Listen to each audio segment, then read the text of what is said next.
Doctor صاحب میرا نام محمد شاہد ہے۔ ڈاکٹر صاحب حقوق اللہ اور حقوق العباد کے بارے میں عام تاثر یہ ہے کہ جو حقوق اللہ ہے اس کی تو معافی ہو جائے گی، لیکن حقوق العباد جو ہے نا اس کی معافی نہیں ہے، یعنی اس کی امپورٹنس زیادہ ہے ہماری نظر میں۔ عام تاثر یہ ہے، خاص طور پہ جب آپ کسی سے نماز کی بات کرتے ہیں تو وہ کہتا ہے جی نماز کو چھوڑ دیں آپ، حقوق اللہ جو ہے نا وہ تو معافی معاف ہے، حقوق العباد جو ہے نا اس پہ زیادہ زور دیں۔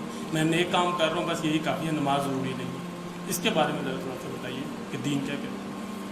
اصل میں یہ اصطلاحات کوئی شریعت کی اپنی کوئی بنیادی اصطلاحات نہیں ہے، یہ افہام و تفہیم کے لیے لوگوں کو سمجھانے کے لیے جو ہے یہ تقسیم کر دی جاتی ہے حقوق اللہ اور حقوق العباد۔ لیکن یہ کہ اگر آپ کوئی بھی حق العبد ہے اس کا تب تذکرہ ہوگا تو وہ بھی حق اللہ ہے، کیوں ہے؟ اللہ نے وہ حق مقرر کیا ہے۔ اگر یہ حقوق العباد کا تصور بھی آپ اپنی طرف سے گھڑ لیں گے تو وہ کفر ہو جائے گا۔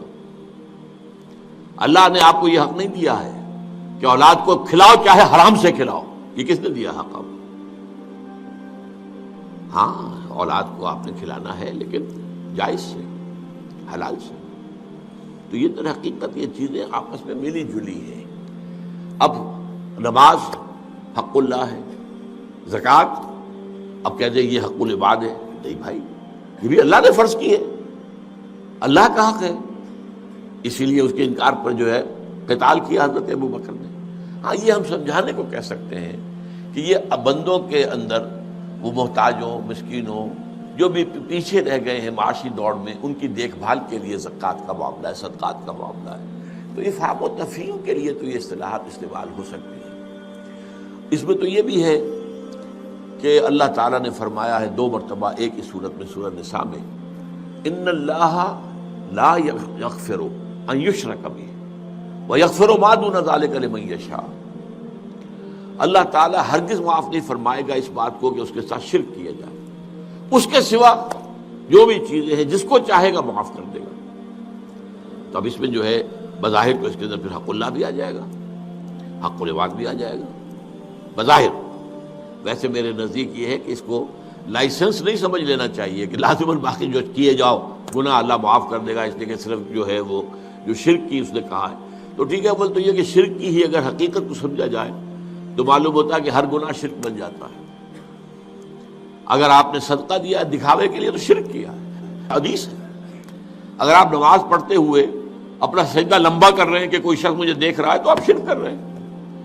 آپ اگر 5 سیکنڈ کا سجدہ کر رہے تھے، جب دیکھا کوئی مجھے دیکھ رہا تھا آپ نے 7 سیکنڈ کا کر دیا، تو یہ 2 سیکنڈ کس کے لیے سجدہ کیا؟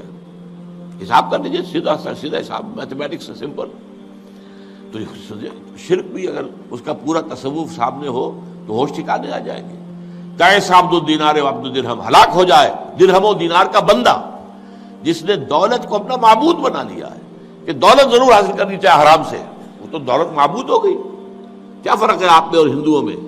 ہندو جو ہے وہ لکشمی بائی جو ہے، لکشمی دیوی، اس کی پوجا کیوں کرتا ہے؟ وہ دولت کی دیوی ہے، دولت دے گی۔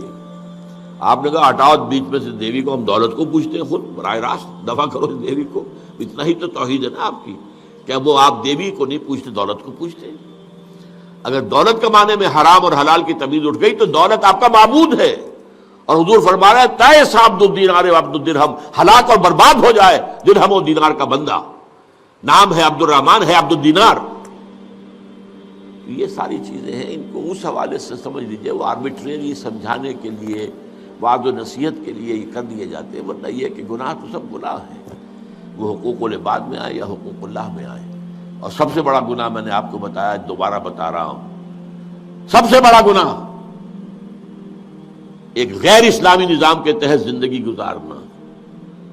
اگر آپ نے پیسیولی اس کے خلاف کوئی جدوجہد آپ نہیں کر رہے تو آپ کا ہر سانس جو ہے وہ حرام ہے۔ سانس لو، سانس بھی آہستہ کے نازک ہے بہت کام، آفاق کی اس کار گئے شیشہ گری کا، یہ ہر سانس حرام ہے، شرک ہے، یہ عوام کی حاکمیت، اور اس سے بڑی جنگ کوئی نہیں اللہ کے خلاف۔ سودی کاروبار، سارا ہمارے ساری معاشی نظام کے اندر سود اور جوا تانے بانے کی طریقے سے، یہ جوا ہوتا ہے نا اسٹاک مارکیٹ میں، ایک دم نیچے ایک دم اوپر، یہ دنیا کا وہ نظام ہے جاہلانہ۔